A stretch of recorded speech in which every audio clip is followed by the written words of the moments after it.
TWA jumbo jet on a routine flight from New York to Paris, France. Suddenly, it explodes and plunges burning into the Atlantic. There are over 200 people on board. Is it a missile attack, a terrorist bomb, or a catastrophic mechanical failure? Now, using advanced computer simulation, we reveal what really went wrong on flight TWA 800. Disasters don't just happen, they're a chain of critical events. Unravel the clues and count down those final seconds from disaster.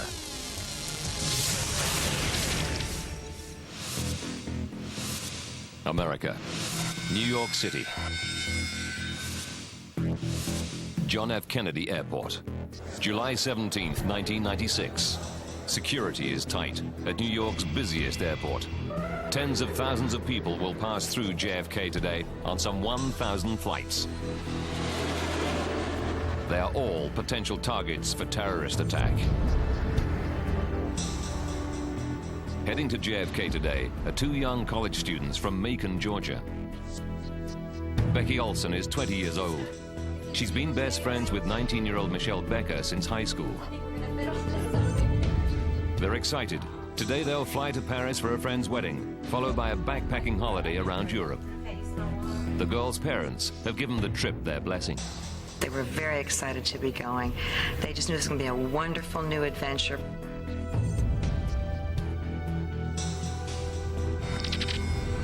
(4:31 p.m.) The Boeing 747 that will become TWA Flight 800 to Paris arrives at JFK. It's 25 years old and has more than 16,000 flights under its belt. 6 p.m. 212 passengers board Flight 800 in good time for a 7 p.m. takeoff. 7 p.m. Captain Snyder and the flight crew are ready to go. But there's a problem. One of the passengers is not on board, but her bags are already in the hold.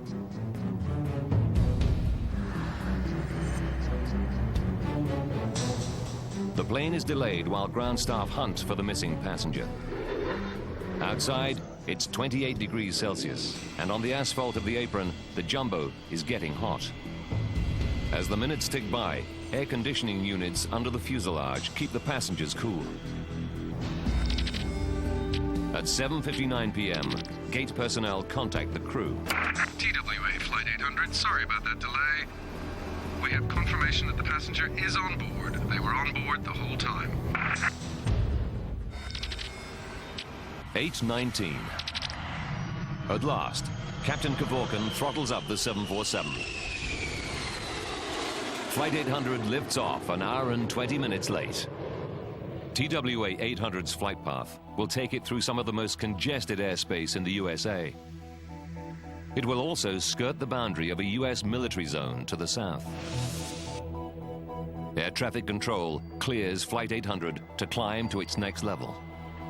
TWA 800, heavy turn left heading 050, vector climbing around traffic. Climb to 15,000. Crew and passengers settle in for the flight. Then, suddenly, 12 minutes out of JFK on a routine trip to Paris, TWA Flight 800 explodes in a huge fireball.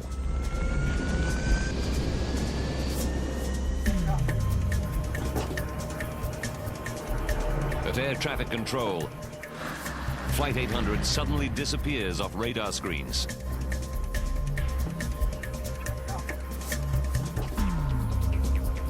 Air traffic control tries to raise Flight 800 on the radio. TWA 800, if you hear center, ident. There's no response. Thousands of meters below, a helicopter from the Air National Guard flying on a training mission is caught beneath the blast.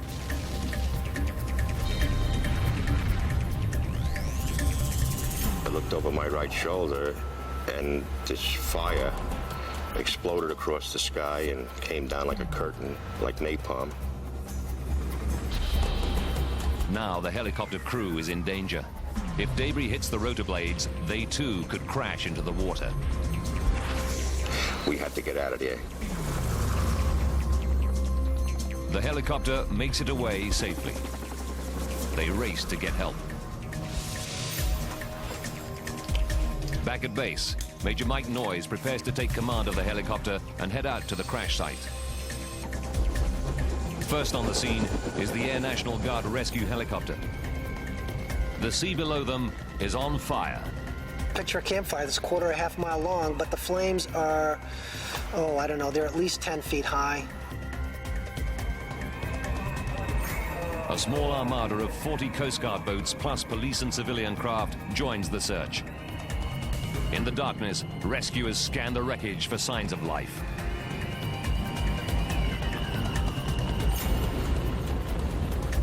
Meanwhile, reports of the disaster start to break on the news channels. This is the latest we have on the flight that crashed tonight of TWA Flight 800 into the waters off Long Island, New York. This was on its way from... Among those watching are Aurelie and Walter Becker. They realize it's the flight of their daughter, Michelle. The first pictures you saw were shot from the helicopter with the debris field and the flames coming out of the water. And I said, oh my God.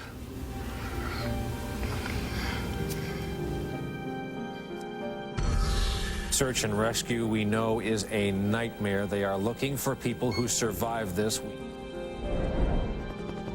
After 3 hours of searching, none of the hundreds of rescuers can find a single survivor. They've covered 13 square kilometers of ocean. It's now clear that all 230 people on board died in the crash.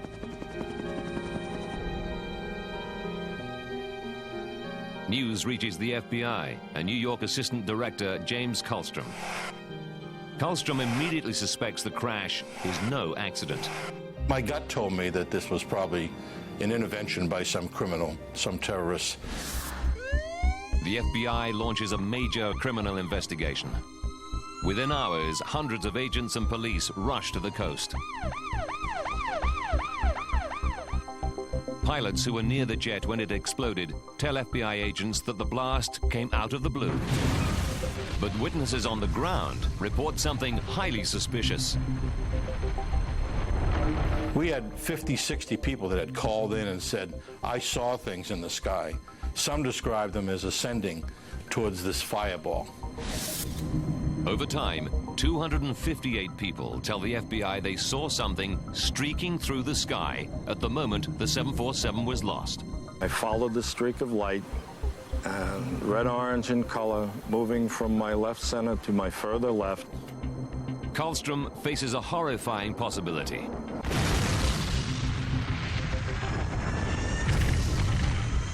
Was Flight 800 shot down by a terrorist missile? Now, by rewinding the events and going deep into the investigation, we can reveal what really happened to Flight 800. Agents interview 670 eyewitnesses. They painstakingly check the movements of 20,000 craft in the area. They seize stolen and abandoned boats and run forensic tests on them. But they can't find any promising leads. Then the missile theory takes a new and astonishing turn. Stories and rumors begin to circulate on the internet and in the press. They make an extraordinary allegation that TWA Flight 800 was shot down not by terrorists, but in a terrible accident by the US military.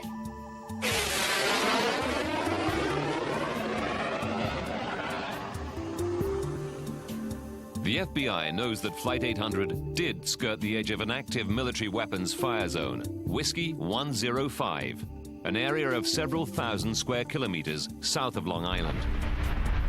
The Navy routinely uses it for training exercises and on occasion does fire missiles at special airborne targets. Could one have struck Flight 800 in a catastrophic targeting error? The FBI's James Kallstrom goes straight to the top at the Pentagon. So I had a conversation that next day with the chairman of the Joint Chiefs of Staff, General Charlie Kosvili, and told him that we were going to need the absolute cooperation of all the military services. Karlstrom learns that there were 8 military ships, 8 submarines, and 5 military planes within 550 kilometers of the crash site. A P-3 plane and a sub were in the middle of training exercises. He orders dozens of FBI agents to scrutinize all their logs. After weeks of checking, they verify that no missiles were unaccounted for. No missiles were fired that night. The FBI concludes that the friendly fire theory is groundless.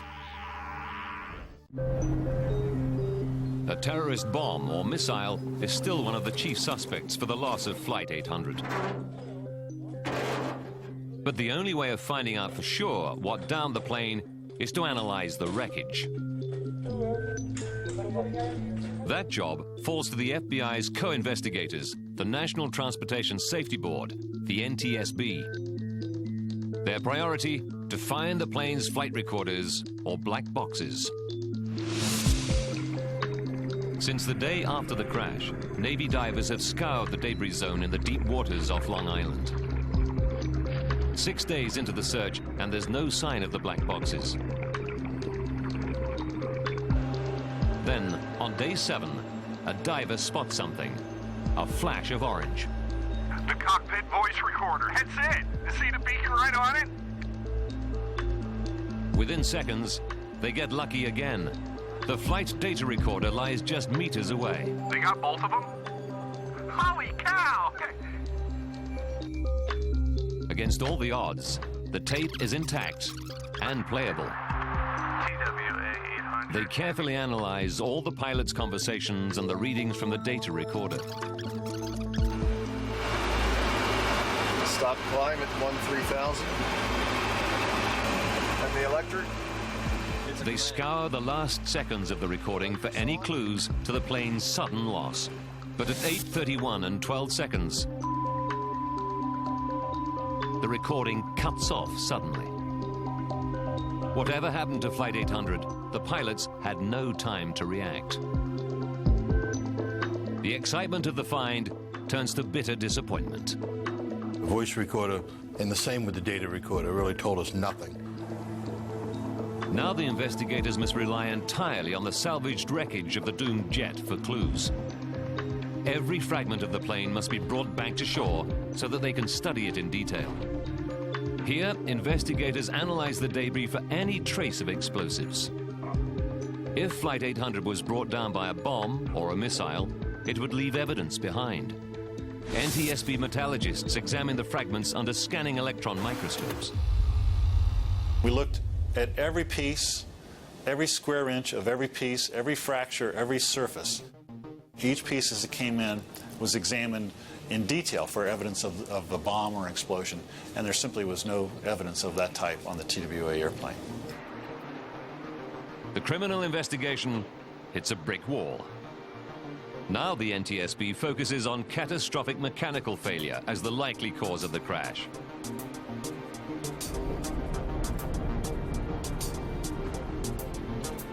The fuselage is riddled with fractures.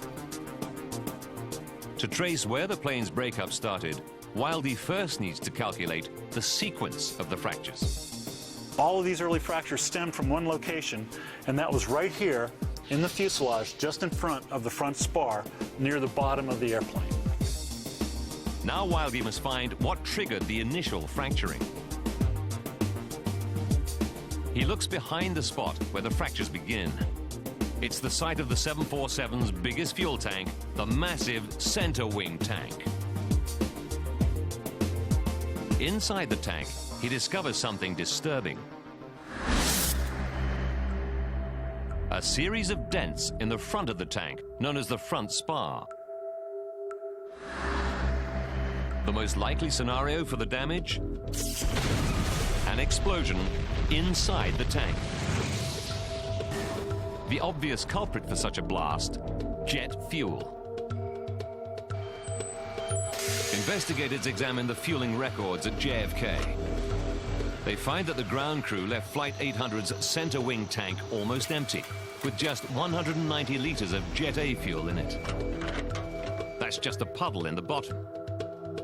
It seems a small amount of fuel to cause such extensive damage. But Wildey knows that Jet A fuel in its liquid state is not highly flammable.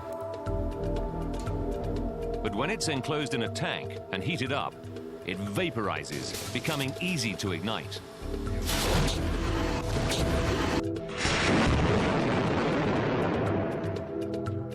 Now investigators must discover whether the fuel in Flight 800's center wing tank could have been heated to flash point. They know that right underneath the center wing tank lie the plane's air conditioning packs. They produce cool, breathable cabin air using hot air taken from the jet engines. So we have this extremely hot air, hot enough to cook a chicken, within inches of the bottom of the tank itself. Investigators calculate that the flash point of the fuel in the center wing tank would be remarkably low, just 35.8 degrees Celsius. Could the air conditioners have heated the fuel enough to reach this critical temperature? To find out, NTSB and FAA scientists mount an audacious experiment to restage Flight 800. They fill the center wing tank of a 747 with 189 liters of Jet A fuel and fit it with 90 temperature sensors. The plane sits on the tarmac with the air conditioning on for 2 hours and 45 minutes. Then the 747 takes off. It follows the same ascent profile as Flight 800. Investigators examine the readings from the temperature sensors. What they find horrifies them. The temperature in the center wing tank is 53 degrees Celsius, a full 17 degrees past the fuel's flash point. The test flight conclusively showed that the center wing tank had become flammable. But investigators are mystified about what might have ignited the fuel vapor. As we ruled out numerous potential ignition sources, what we came back to again and again was the wiring and the fuel quantity indication system. Wires run from the cockpit to fuel probes inside the center wing tank. Swaim suspects there may well have been an exposed wire in the fuel tank. That could create a dangerous spark. But there's a puzzle. The wires inside the fuel tank are designed to carry a very low voltage, too low to cause a spark. Swaim follows the fuel probe wires outside the fuel tank. Here they join high voltage wires for the cabin lights and other aircraft systems which run in bundles through the belly of the 25-year-old plane. He looks more closely at the surviving wiring on the crashed 747 and on other jumbo jets of a similar age and makes a disturbing discovery. We were shocked by the condition of the wiring we found. Swaim finds the remains of fluid spills and sharp metal shavings among the bundles of wire. He also finds chafed wires, wires repaired with tape, and even some with cracked insulation.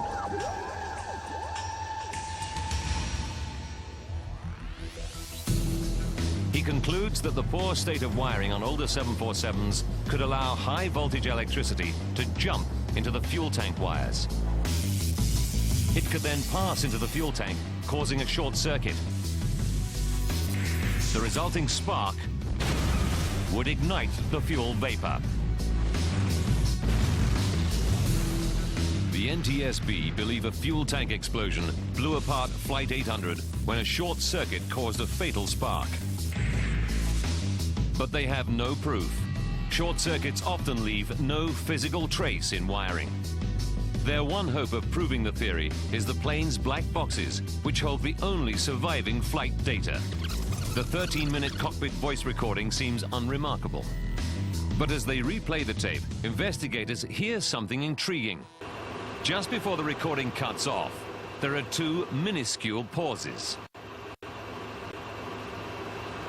They're each just 2 microseconds long. But they're telltale signs of a momentary loss of power to the recorder. It's an astounding discovery. The pause in the recording backs the investigators' theory. that there was a short circuit on Flight 800. And it could happen on any one of 1,200 other 747s in service around the world. It's the final piece of the puzzle. Investigators now know the probable chain of events that triggered the loss of TWA Flight 800. 12.5 minutes to disaster. Flight 800 takes off. Air conditioners have been keeping passengers cool during the delay. But they've also heated the Jet A fuel in the center wing tank to flashpoint. It's now filled with almost 50 cubic meters of highly explosive fuel-air mix. The 747 is a flying bomb. 44 seconds to go. Climb the 15,000. Damaged wiring allows high voltage current to jump into wiring outside the center wing tank and run down into the tank. When the current reaches a section of bare wire, it jumps to another metal surface, forming a short circuit. The resulting spark ignites the deadly mix of fuel and air. Disaster strikes. The explosion blows out one of the inner panels. It strikes the tank's outer skin, smashing it into the plane's fuselage. The first fuselage fracture spreads fast. Now multiple fractures race around the plane. In 4 seconds, they meet, severing the 747's nose. The nose plunges downward like a bullet. The rest of the plane, with most of the passengers still in it, soars upwards. Investigators believe that this is the trail of light eyewitnesses see streaking up into the sky. At 4,600 meters, the main section stalls. A tiny spark has brought down the enormous jumbo jet, killing 230 people. The families of the victims band together to build a memorial to their loved ones on Long Island.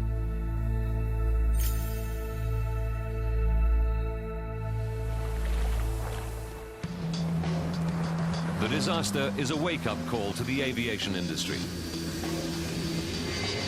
The Federal Aviation Administration issues more than 70 airworthiness directives to eliminate any possible source of accidental ignition and improve insulation of wiring to fuel tanks. Boeing implements the FAA orders and also introduces fuel tank inerting, a system that tops up fuel tanks with nitrogen, preventing jet fuel from catching fire.